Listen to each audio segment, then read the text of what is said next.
এখানে বাঙালিরা শিক্ষিত, তাকে অশিক্ষিত করছে মমতা ব্যানার্জি ছেলে মেয়েদেরকে, তাদেরকে এতটাই অশিক্ষিত করে দেবে, তাদেরকে বলবে মদ খাও গেজা খাও, এইসব একদম পুরো সিস্টেম চলছে।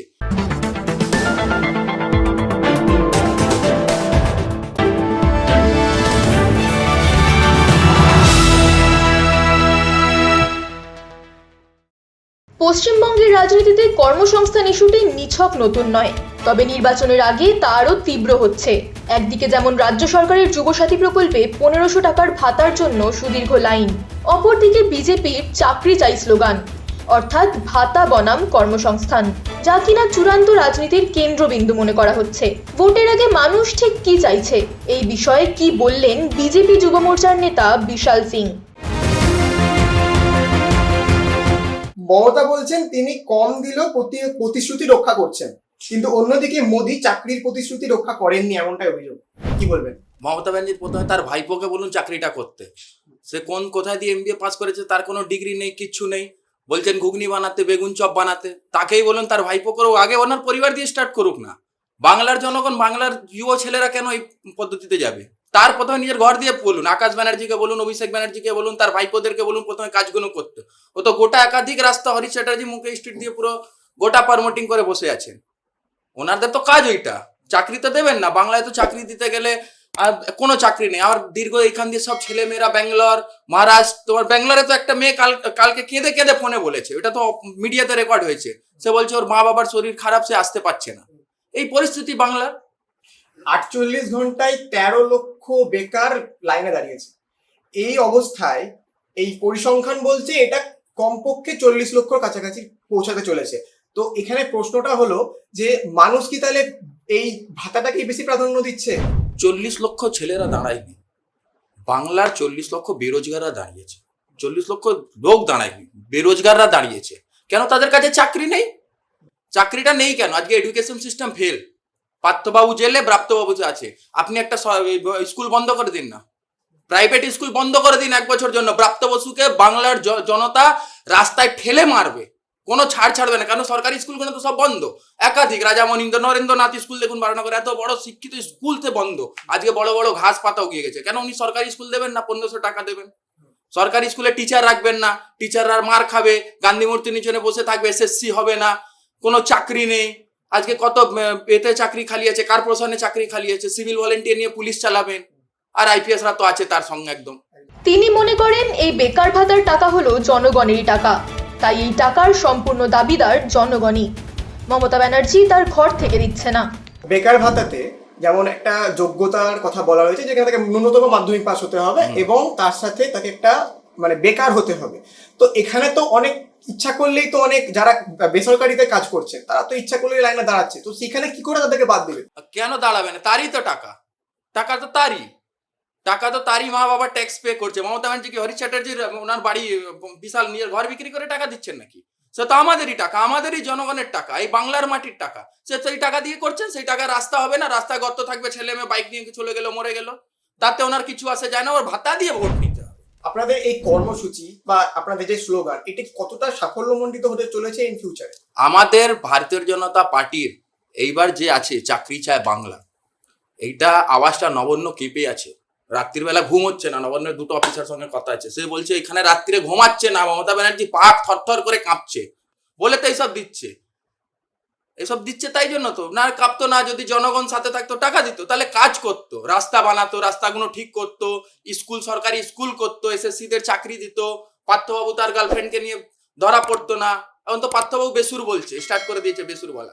কিন্তু মুখ্যমন্ত্রী কিন্তু আপনাদের এই কর্মসূচিকে জুমলা অর্থাৎ ভাওতা বলে অভিযুক্ত করেছেন, তো আপনি কি বলবেন? বলতে পারেন তো, গুজরাটে নরেন্দ্র মোদী যখন সিএম ছিলেন কতটা চাকরি এইখান দিয়ে তো টাটা ন্যানো গেছে। আরে অন্য জায়গা ছেড়ে দিন, এইখান দিয়ে সিঙ্গুরকে তাড়িয়েছে মমতা ব্যানার্জি টাটাকে। টাটা কোথায় গেল? গুজরাটে। আজকে গুজরাটের এক একটা লোকের আয় জানেন? হিন্দু হোক মুসলিম হোক, সবার দিয়ে বেশি হাজ যাত্রীরা গুজরাটে আছে, বাংলায় নেই, গুজরাটে আছে। এখানে সব মুসলিমদেরকে অশিক্ষিত করে দেওয়া উচিত ওনার। হিন্দু বাঙালিরা তো গ্রস্ত আছে, মরে আছে, পড়ে আছে। বাংলায় বিজেপি ক্ষমতায় এলে অন্য রাজ্যের তুলনায় বেশি উন্নতি হবে, কারণ তিনি মনে করেন যে বাংলায় সবকিছুর পরিকাঠামো রয়েছে, কিন্তু সঠিক পরিকল্পনা নেই এবং সরকার সেই পরিকল্পনায় ব্যর্থ। বিজেপি ক্ষমতায় এলে কি কতটা শিল্প উন্নতি হতে চলেছে বলে আপনার মনে হয়? বিজেপি ক্ষমতায় আসলে অন্য রাজ্যের মতন বেঙ্গল সবার দিয়ে বেশি ডেভেলপ করবে। কেন? এটা হয়ে আছে। এখানে আপনি পোর্ট পাবেন, এখানে ওপরে আপনার টুরিস্টের জায়গা আছে, এখানে সব কিছু আছে। আপনি বেঙ্গলটাকে দেখবেন সব কিছু আছে। এখানে বাঙালিরা শিক্ষিত, তাকে অশিক্ষিত করছে মমতা ব্যানার্জি ছেলে মেয়েদেরকে। তাদেরকে এতটাই অশিক্ষিত করে দেবে, তাদেরকে বলবে মদ খাও, গেজা খাও, এইসব একদম পুরো সিস্টেম চলছে। কিন্তু তাদেরকে অশিক্ষিত করে কি করবে? তাদেরকে শেষ করে দেবে, রিক্সা চালাবে, ভ্যান চালাবে। যেই বাঙালিরা যখন ইউএসএ যেত, জার্মানিতে যেত, ফ্রান্সে যেত, একটা সায়েন্টিস্ট হয়ে, একটা ইঞ্জিনিয়ার হয়ে, একটা ডক্টর হয়ে, সে বড় কি বাঙালি বাবু ডাক্তার বাবু এসেছে, বাঙালি বাবু একটা ইঞ্জিনিয়ার। আজকে আপনি বলতে পারেন, আপনি তো সাংবাদিক, আপনি বলতে পারবেন, আপনি তো একটা মানে ছেলে বলুন যাই বলুন, আপনি বলতে পারবেন আজকে বাঙালিরা সেই অবস্থায় আছে? তারা তো মানে শেষ হয়ে পড়ে আছে। এই গর্তটা ফেললো 34 বছর সিপিএম, কলকারখানা ইনকলাব জিন্দাবাদ, আমি খাবো তুমি বাদ। তারপরে মমতা ব্যানার্জি এসেছেন, ইনি বড় ভাওতাবাজি। তখন 2011 ঋণ ছিল রাজ্যের 1,70,000,000 টাকা, এখন 7.5 লক্ষ পৌঁছে দিলেন।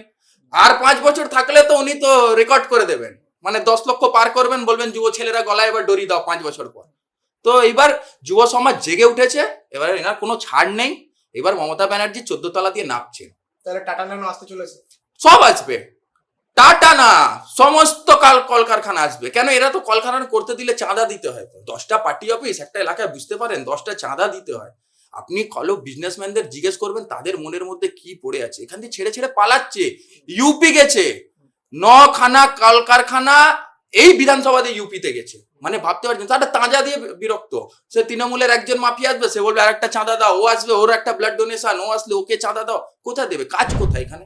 যুবকরা কোনো ভোট ব্যাংকে যাবে না। যুব সমাজ একদম আমাদের দিকে আছে, যুব সমাজ একদম আমাদের দিকে আছে। নিজের টাকা, ওদেরই টাকা ওরা নিচ্ছে, এবার ভোট ব্যাংকটা আমাদের। একদম আমরা এবার সরকার গঠন করতে চলেছি, ব্যাস 2 মাস count your days. Mamata Banerjee আর কিছুদিন আছে, একটু দেখে নিতে হবে। তো এবার ওনার মতন তো কেউ নেই না, উনি গান গেতে পারেন, সব কিছু করতে পারেন, এলএলবি, লয়ার, ডিগ্রি সব আছে ওনার কাছে।